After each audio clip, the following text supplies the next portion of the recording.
Your fake news. You know where you've heard that before, don't you? Yes, of course, it's the one and only Donald J. Trump at some of his rumbustious press conferences in the White House, accusing the media of not reporting the truth. And of course, it's something that's been used against him repeatedly over the years. And yet, funny thing, about 4 years on from Trump first saying it, some polling out today with the Reuters Institute says that you're beginning to think that as well.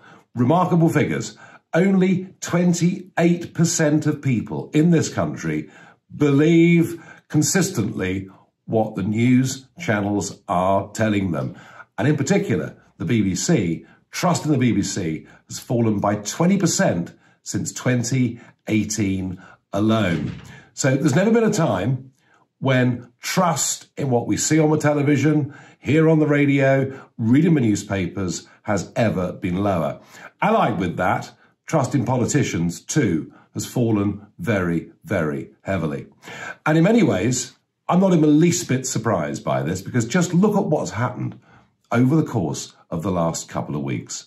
Following the death of George Floyd, we've seen coverage in the United Kingdom that would make you think it had happened here, would make you think that we have very similar types of policing to the USA and very similar black-white divides to the USA. And yet, you know, whenever I turn on the BBC, it could be Channel 4, it could be Sky, it doesn't matter. We are completely bombarded by a narrative that somehow we are awful, terrible, backward, knuckle-dragging, racist people, and we should be deeply ashamed, not just of who we are today, but everything we've ever stood for as a nation. That message, that narrative is coming out of mainstream media constantly, day on day on day. And anyone that dares to challenge this, anyone that says, whoa, a second, you know, those three words, Black Lives Matter, that's fine. You know, of course we want to live in an equal and a fair society. But the organisation Black Lives Matters is an openly Marxist organisation that wants to bring about the end of capitalism, the end of the nation state operating on its current form, and of course wants to defund the police, indeed wants to abolish the police force. Now, I'm one of the few people that's been saying this over the last couple of weeks, and I'm accused of being a liar. Well, don't take it from me. Just go to the Black Lives Matter website.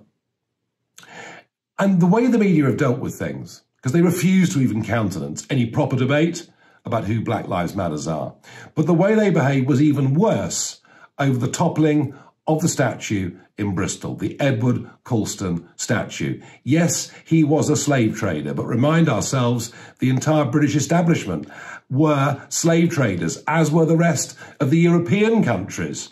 Perhaps worth noting that the long campaign of Wilberforce then led to the Royal Navy spending nearly half a century trying to stop the slave trade in its entirety. But that point, I think, gets lost on many. The real issue is, it was the mob, an angry mob, that decided they would tear down this statue amidst screaming hysterics and throw it into the seaside dock.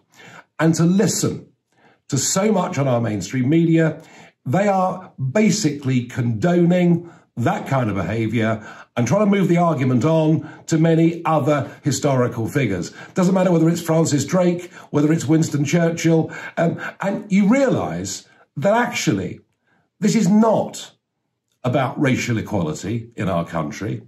This is in fact cultural Marxism. It is an attempt to destroy everything this country has ever stood for. And there's been precious little resistance.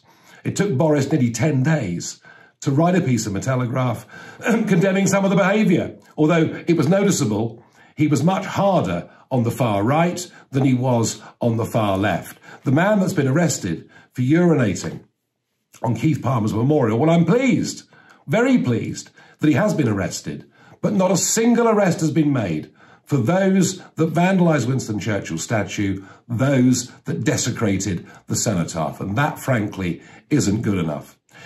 But those of us that have tried to speak out, have tried to have a proper debate about Black Lives Matter have tried to argue that a mob toppling a statue, is something with horrible historical connotations. It is only those extreme regimes that allow this sort of behaviour. We've even seen one university that is going to decolonialise its library. I mean, they'll be burning books in the street next. And yet those of us on both sides of the pond that have dared to stand against it, think of Tucker Carlson.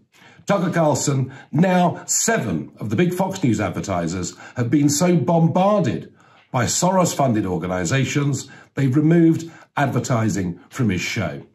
And you might say, well, Nigel, what have you got to say about the fact you're no longer on LBC? Well, I will say that I'm very disappointed.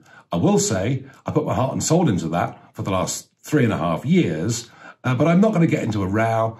That's unseemly. I'm just going to get on, move on with my life. But you might imagine that what is going on in this country is much the same as happening to Tucker Carlson. Advertisers are being bombarded with tens of thousands of emails from people who would probably never buy their products anyway. So the result of all of this is the gap between mainstream media and where ordinary folk in this country are has never, ever been wider. It will get filled. That gap will get filled. It'll be the online subscription model, I suspect. It'll be online by whatever means that closes it. And it needs to happen because free speech is under threat.